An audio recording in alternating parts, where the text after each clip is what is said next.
Pada video kali ini kita akan membahas mengenai peristiwa pada tanggal 15 Januari 1974 atau lebih dikenal dengan peristiwa Malari, di mana peristiwa ini bermula pada era Soeharto di mana kekuasaan militer sangat mendominasi.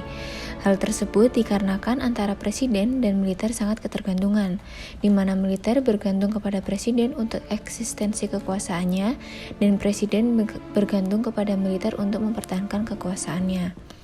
Dengan adanya hal tersebut, membuat jalur kekerasan sebagai pilihan untuk mengatasi demonstrasi di Indonesia pada era tersebut. Pada tahun 1970 menjadi tonggak awal dari bangkitnya gerakan mahasiswa, di mana pada masa itu mulai muncul berbagai aksi protes yang melibatkan mahasiswa, hingga pada akhir tahun 1973, pergerakan mahasiswa semakin memuncak, dan peristiwa besar pun terjadi. Peristiwa Malari atau peristiwa Malapetaka 15 Januari 1974 ini menjadi titik puncak ketidakpuasan rakyat terhadap kebijakan pemerintah yang diwakilkan oleh para mahasiswa melalui aksi demonstrasi. Terdapat beberapa faktor yang melatar belakangi terjadi peristiwa Malari. Yang pertama adalah kondisi politik pada tahun 1970, di mana situasi pada tahun 1970 itu sudah terjadi beberapa aksi dan protes yang dilakukan mahasiswa. Aksi yang dilakukan mahasiswa tersebut dipengaruhi oleh kurangnya anggaran pendidikan, terjadi inflasi yang mengakibatkan masyarakat semakin susah, korupsi yang merajalela, dan juga adanya pembangunan yang hanya dinikmati oleh kelompok-kelompok tertentu. Selanjutnya adalah memasuki pada era Orde Baru pada tahun 1973, program pembangunan digalakkan yang disebut dengan Rencana Pembangunan 5 Tahun atau Repelita. Salah satu program Repelita yang menjadi sebuah polemik adalah pembangunan Taman Mini Indonesia Indah atau TMII yang digagas oleh Ibu Tien Soeharto. Adanya polemik dari pembangunan TMII dikarenakan pada masa itu situasi negara sedang kesulitan keuangan dan pembangunan proyek TMII dianggap hanya menghamburkan uang. Dengan adanya proyek TMII menimbulkan gerakan yang mengatasnamakan penghematan uang negara seperti gerakan akal sehat atau GAS dan gerakan penyelamat uang rakyat. Munculnya gerakan-gerakan yang menentang proyek TMII membuat pemerintah mengambil tindakan dengan menangkap para pimpinan dari gerakan mahasiswa tersebut, serta beberapa media cetak koran ditutup dan para wartawan banyak mengalami tekanan. Permasalahan ini kemudian ditindaklanjuti dengan pembentukan komisi penyelidik yang menghasilkan putusan bahwa proyek TMII tetap dilanjutkan namun dengan syarat bahwa tidak boleh ada yang menikmati fasilitas keuangan dari negara dan juga tidak ada sumbangan wajib.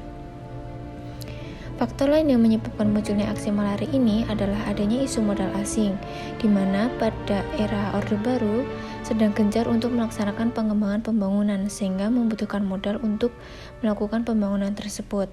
Hal tersebut juga ditunjang dengan adanya UU Nomor 1 Tahun 1967 mengenai penanaman modal serta instruksi Presidium Kabinet Nomor 06/EK/IN/1/1967 mengenai tata cara penanaman modal di Indonesia. Dalam hal ini, Jepang merupakan negara dominan yang menanamkan modalnya di Indonesia. Dengan adanya investor asing mengakibatkan perusahaan Indonesia menjadi kalah saing.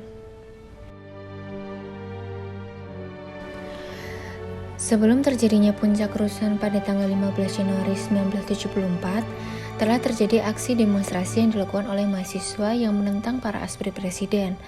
Dalam aksi yang terjadi pada tanggal 9 Januari 1974, massa melakukan pembakaran boneka-boneka yang menggambarkan Perdana Menteri Jepang dan Sujono Humardani. Aksi tersebut mendapat serangan balik dari para aspri dan mereka menuduh bahwa mahasiswa telah ditunggangi oleh kekuatan luar yang anti dengan Presiden Soeharto. Pada tanggal 11 Januari, beberapa hari sebelum kejadian Malari, para mahasiswa melakukan dialog dengan Presiden Soeharto. Dialog ini dilakukan karena maraknya aksi demonstrasi yang menyerang modal asing dan aspri. Dalam dialog ini, mahasiswa menyampaikan kritiknya terhadap banyaknya modal asing yang masuk, sepak terjang aspri, dan kritik terhadap Presiden Soeharto. Namun dalam dialog ini, Presiden Soeharto terkesan hanya mendengarkan kritik mahasiswa tanpa memberikan jawaban yang memuaskan. Bahkan Presiden Soeharto terkesan pasang badan untuk melindungi aspri. Dialog tersebut membuat mahasiswa semakin membulatkan tekadnya untuk melakukan aksi protes besar-besaran untuk menyambut kedatangan Perdana Menteri Jepang Tanaka. Pada tanggal 14 Januari, terjadi aksi demonstrasi penyambutan Tanaka di Halim Perdana Kusuma. Dalam aksi ini, para mahasiswa tidak berhasil menerobos masuk, dan aksi masih berjalan dengan kondusif, belum terjadi bentrokan. Kemudian, pada malam harinya, perwakilan Dewan Mahasiswa dari Perguruan Tinggi se-Jawa berkumpul di Student Center UI untuk melakukan rapat. Dalam rapat tersebut membahas mengenai evaluasi aksi pada tanggal 14 Januari, rencana dialog dengan Tanaka, dan menentukan rute demonstrasi. Keesokan harinya, pada tanggal 15 Januari 1974, para mahasiswa sudah memenuhi halaman kampus UI. Long March dilakukan dari UI Salimba menuju Universitas Trisakti di Grogol. Koordinator dari aksi ini adalah Hariman Siregar yang merupakan Ketua Dewan Mahasiswa UI. Dalam aksi ini, para mahasiswa mengajukan 3 tuntutan yang dikenal dengan Tritura 1974. Isi tuntutan tersebut adalah bubarkan ASPRI, turunkan harga-harga, dan berantas korupsi. Namun di sisi lain ada insiden yang mencederai aksi mahasiswa, di mana terjadi aksi penjarahan dan pembakaran di wilayah Pasar Senen. Kerusuhan kemudian menyebar hingga Jalan Juanda, Jalan Gajah Mada, Jalan Hayam Wuruk, dan kawasan Jakarta Kota yang mengakibatkan suasana semakin mencekam. Selain itu terjadi penghancuran kendaraan yang bermerek Jepang dan menimbulkan korban jiwa. Setelah adanya kerusuhan tersebut, membuat Presiden Soeharto mengambil langkah yaitu pencopotan jabatan Jenderal Sumitro dan Sutopo Juwono. Hariman Siregar sebagai koor aksi dijatuhi hukuman penjara dan pembubaran ASPRI. Demikian paparan materi mengenai peristiwa Malari 1974. Semoga bisa membantu. Terima kasih.